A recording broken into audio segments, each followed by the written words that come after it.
I guess we could try this Andrew Huang thing real quick. That'll probably be fun. I saw this earlier and I was pretty curious. I was like, why would you turn down $100,000? Hey, it's Andrew Huang, and I've written a book. It's called Make Your Own Rules, and I crammed as much as I possibly could into it about being What gives? I thought this was about why you turned down $100,000, man. a creative person in the internet age. It's got some stories from my life and my career, and I wanted to share one of those stories with you today because this was actually... Man, I don't know if I could like, even if, dude, man, every time I look at his eyebrows, I'm like, dude, those are anime eyebrows. This is wild. But yeah, if I was in this position, I could never see myself writing a book. I feel like it just comes off as so masturbatory. Masturbatory. What did he say? Reading is for nerds. I agree. Long before it became part of a chapter of this book, it's about a decision I made that absolutely changed my life. And I think at the heart of that decision is something really worth sharing. So yeah, you can pre-order this right now, andrewhuang.com/book. And if you're one thing I'm not a big fan of with YouTubers and content creators in general is how a lot of the times the content just seems like a house for them to sell you some sort of product. I don't know. I don't like that. I guess that's like one, like I've made I made like one product in the past, and I guess also merch too, but like I hate when the whole content is based around it, you know? It just feels like a vehicle to sell you. Able to pre-order, it really helps out. You know, it lets the publisher know that this is a high quality marketable product, and they'll put it in more stores. So if you're able to support that way, I really appreciate it. But let me tell you this story. So about 10 years ago, I was feeling like I could make the transition to doing music and YouTube full time. I had been making a good chunk of my income at the time from commission work, like composing and producing music for whatever companies would hire me, which, by the way, I share how I got to that. Back to the book again. Did he write his book in $1 million studio, or was it a $1 studio? True. He should write a book weaver, but totally off topic. Or like kind of, you know what be the best? Okay, make a book, but then make it all clickbait. Like have like a clickbait title. Like it has like, do the YouTube be like, I can't believe what he did to me. And then the whole thing is just not about that at all. Some crazy point in the book as well. But yeah, I was also building an audience online for the weird stuff that I was posting. I was making music, I was making videos, and I thought that I could grow that. Since I was freelance, I could make my own schedule. So I came up with this plan to save up 3 months worth of living expenses. And then I would take 3 months off, turn down any work. And you know what that sounds like? That sounds like that tweet. Do you guys know the tweet I'm talking about? Quit your job, save 3. Right here. I found it. This is somebody's just copy pasting it again. Here it is, dude. Yo, oh, dude, I found the tweet, dude. For once I found the thing I'm referencing in a video. Yo, so this is something that somebody tweeted and got like, people made fun of him like big time for tweeting this. I think it was No Idea that tweeted this. Yo, save up 3 to 4K and quit your job. Seriously, that money could easily last you 6 months if you're wise with it. And he was talking about music. Like if you wanted to make it doing music, you could just do this. And he got clowned so hard for this. I think he deleted, okay, here it is here. This isn't the actual guy though. It's just a copy pasta. Like every so often people will just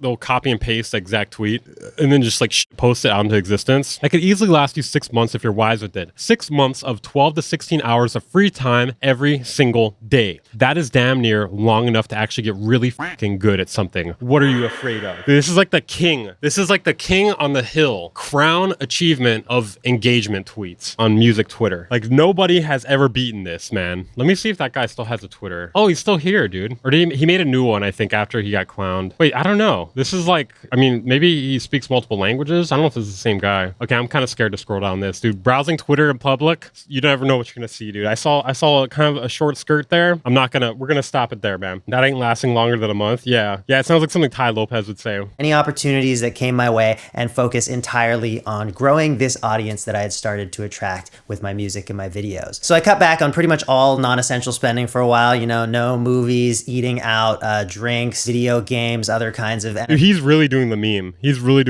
Save up 3 to 4K. Quit your job. Entertainment, clothes. I even cut my own hair. Don't recommend that. Eventually, I had enough saved that I could take 3 months... That explains a lot. That is explaining a lot right now. ...off to work on my own projects. And in the amazing way that life often works, right before I was going to start this... Yeah, I actually don't recommend that either. Don't cut your own hair. Even doing a buzz cut. Buzz cutting your own hair, it does not go well. It's not going to look right. Unless you know how to do it right, the top of your head's going to like show more. You're going to look like you're balding. People are going to be like, what the f***? What is going on with your fucking hair, dude? I don't imagine he was doing a lot of eating out before, if you catch my drift. I see what you're saying there. 3-month run, I was contacted about an amazing opportunity. YouTube wanted to give me a job. Someone there had seen that I was able to grow my channel and they wanted me to help with various aspects of the platform, including helping other channels grow, including helping onboard some legit. Wait, that's really weird. Why would YouTube want to hire someone to help other channels grow? Are they like industry planting people? That's really weird, right? Huh, okay. That's really weird. That's really weird. Celebrities who were interested in That's really fucking weird, dude. Why would YouTube want to do that? Who are they trying to help? Yeah, dude, who are they trying to help grow unless it's somebody that they like have connections with and they're trying to like put them up? You know what I mean? I would feel like YouTube would have the control to just like put someone, you know, more through recommendations or something. Like, I don't even know why they would do that. I have a lot of questions right now. That's bizarre. Honestly, it's a lot more sensible to do the save up and quit your job when you're freelancing for networks and ads and stuff. Okay, this is really getting my noggin jogging. Maybe it's just a job on the YouTube partner team. What do you mean? The algorithm knows all. Maybe he's working with the algorithm. Their own channels. Like, I remember the interviewer telling me they were working with Amy Poehler. I think it's probably older YouTube. They used to have workshops regular people could go at. Okay, I see. And Pharrell at the time. So it was going to be an interesting and pretty cushy job. They offered to find me a place to live in San Francisco and hire a service to pack up and move all of me and my wife's stuff. And the salary plus bonuses worked out to almost exactly $100,000 a year. $100,000 a year is an amazing starting salary, no matter what industry you're in. And I would also be living in California instead of Canada. I love you, Canada, but you're super cold. I'd also be bestowing my YouTube knowledge on the occasional cool musician or actor. And I love you, Canada, but I also hate you. You suck. Go away. You know what's crazy? Whenever I'm watching like intervention and stuff like that, I don't know why, but it's always in Canada, like, or hoarders and stuff like that. I don't know if it's just like maybe the seasons I'm on, it's always Canada, but it's always Canada. I don't know. I don't know what's up with that. I'd also get to be a voice, however small, in shaping this platform that I love to this day. So this was absolutely a dream job, and that made this one of the hardest decisions of my life. I remember I was making about $50,000 a year at the time because I remember thinking I could just tell this interviewer on the phone, I'll take the job, and instantly double my income, which is a ridiculous position to be in. At the time, I had about 40,000 followers, which is not... Well, the thing is with YouTube, like, if you're not making as much money as that position, you are in a lucrative position where you could be making a lot more than that eventually, you know? Small number of people, but it wasn't enough for me to comfortably do what I wanted to full time, you know, just making music and videos that I loved for my audience. I was still, as I mentioned, doing commission work as a good chunk of my income. But here's what it came down to for me. I was already almost doing what I wanted to be doing. You know, if I could shed this commissions part of the equation and just grow my audience to the point that... Yeah, I guess that's another point too. It's not just about the money. Like, it's also about like the money plus how much you like what you're doing. Like, making less money but liking what you're doing is like a good sacrifice. He looks a bit tired. Did he record this at 2 a.m. in the morning? I don't know. I could just make my music, make my YouTube videos. That would be the real dream. Not a dream job, but a dream life. And so I didn't absolutely need this $100,000. I would have liked it, but I didn't. One thing I noticed about this, it looks like the background of Vlad TV. Hold on a second. Let me pull up Vlad. This is the first thing I noticed when I saw this earlier. I guess there's a different background all the time on Vlad TV. But oh yeah, see right here, dude. Like the same sort of lighting with the drum kit in the background. That was the first thing I noticed with this. I was like, yo, this is a Vlad TV interview right here? What is going on? Need it. Imagine that. Vlad TV is actually recording this right now. Wow. Wow. I was making my way, you know? Making my way downtown. And I had made this commitment to myself to turn everything down no matter what, because I had determined what the best thing for me to do was. Boozy. It was almost like a Boozy shows up that life threw me. So I said boozy in one of my one of my last news videos. People were coming at me in the comments, dude. They're like, it's Boozy. It's Boozy, you fuck. I should have made a segment in the new WN and be like, yeah, apparently it's Bussy. Like, I've been saying boozy. Apparently it's Bussy, though. Sorry about that, Bussy. And sorry to all you Bussy fans. Give me some of that Bussy. Come on, man. You know, because I was thinking, okay, I could just make my music, make my YouTube videos, and that'll be it. And I'll try and get it off the ground. And then YouTube calls me and they're like, do you want a job for a lot of money? And it's like, is this? They're like, hey, we noticed you're doing pretty good right now. We noticed you're doing pretty good right now on YouTube. How about you quit that and you just come work for us, flat rate right now? You like that? Sound good? The universe. Love me some Badussy. Wait, is that how you pronounce Bussy? I don't fucking know, dude. Sending me a sign or a big distraction. And I'm sure I could have had a happy life working at YouTube. And I even considered like taking the job for a couple years, saving up a lot, and then, you know, having this buffer that I could live off of while I tried the YouTube and music thing. But it just felt like that would be a step backward. That would be me giving all my time and energy to this other job, even if it was a cool job that I would really enjoy. And I would be losing ground on being able to build my skills and grow my audience and just spend time doing what I love. I'm curious where he was at YouTube at this point. Like, how many followers did he have, you know? At the time, I had about 40,000 followers. I feel like that gives you a lot more background context. I turned this decision over in my mind for a while, but ultimately I knew I had to shoot my shot. I had earned myself 3 months to focus completely on my own projects. I was right on the cusp of taking this big leap of trying to make my dream come true. And, I wasn't going to look back and wonder what if. And it was really interesting feeling what happened inside me as I made this decision. You said 40K, I think. I must have missed that somehow. Seriously considering both. How did I miss that? I'm reading the chat too much. It's your guys' fault. It's not my fault, all right? These options and weighing all the pros and cons and really going back and forth about it in my mind. But as soon as I committed to the decision, it was like immediately I knew it was the right thing to do. And I've never looked back and wondered what life would have been like working at YouTube. Never once wished that I had taken that money because I knew that it would have come at a cost. Wait, you said he had 40K? Holy sh!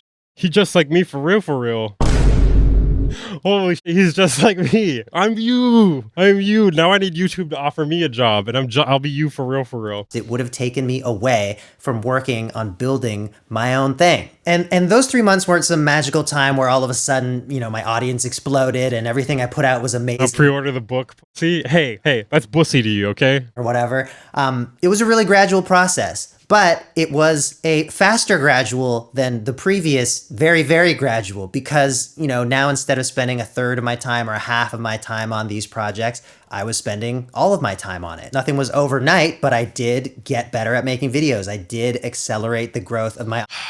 I'm not getting better at making videos. At the very least, it is taking me a lot of time. No, I don't have a day job. Like, I basically just do a combination of YouTube, music, and audio engineering. Audience, and it laid a lot of the foundation for where I am today. And I say it was gradual, and it very much was, but gradual over time is amazing. Smarter people probably call that compounding or whatever. I call it gradual over time. If I look back at just a slightly bigger picture, it's... What the f does that mean, gradual over time? Why would you hit Weaver up when we have Dream, have you see him sing? Hey, knock it off. knock it off. Pretty amazing what that continual progress turned into. I turned down that $100,000 a year job when I was making $50,000 a year. 2 years later, doing my own thing, I made more than $100,000. And a year after that, I made more than $200,000. And I share these details with you, I guess... I'm jealous right now. Like as a little bit of extra motivational sauce or whatever, but that's not really the point. Let me tell you what the most important thing is, because it's not about the money. If it were about the money, I would have taken YouTube's money. And, at the time... He did kind of explain... okay, yeah. When I made this decision... he just did explain how he was making more money after, but yeah. No, I agree. It is not about the money. It's more about doing what you want to do. No, I was going to be able to grow my revenue at all. I could have made $50,000 a year or less for the rest of my life. I knew making that decision that if that turned out to be the case, if I made less money, if I made less and less money to the point that I couldn't keep on working in music, I still would not regret that decision because I took the best shot that I could. And I fully recognize already making 50 a year put me in a much more privileged position than many people. And, it would have been much harder to turn down 100K if I were making 30 or if I were making 20. I also didn't have kids at the time. That'll really change your... Well, that's right. He has kids, right? There is one, I think. Priorities. But even in the position that I was in, everybody that I talked to about this decision kind of thought I was crazy, Like, you're turning down this stable job, kind of a cool job too. You can move to California, you could touch 6 figures, and you want to keep doing your little music thing. You want to make some YouTube videos. Okay, on paper that... It sounds like your family when you're at Thanksgiving dinner, like, oh, are you still doing your little music thing? How's your little music thing going? No kids is the key. Dude, I would have 100,000 subs right now if I didn't have any kids. Granted, I do have Busyworks Beats watching them, but that's the reason why he doesn't have time to edit his videos, actually, because he's too busy watching my kids. That's terrible decision making. But I believe that I had something more special to bring to the world than doing this job, and I bet on myself. I didn't know how it was going to work out, but I bet on myself. And I'm still betting on myself. You know, now that my profile has risen, I've got companies reaching out who want me to invest or join. He's basically the biggest music production YouTuber, I would say, right? Although he's not really like completely music production focused. He sometimes does make music production videos or like purely music production focused videos, but I don't know if there's anyone bigger than him, right? 2.35 million subs. Advisory boards or whatever. I turn all that down. I'm still just interested in investing everything that I can into my own vision of what it looks like to make the world more musical and to empower as many people as possible to be creative and to take the best shots that they can. I mean, overall, I do respect Andrew. I think like he's pretty good at music and his videos are pretty decent and his video topics are overall pretty decent. There's some like his early on is really cringe, but that's just like, you know, that's just early YouTube, man.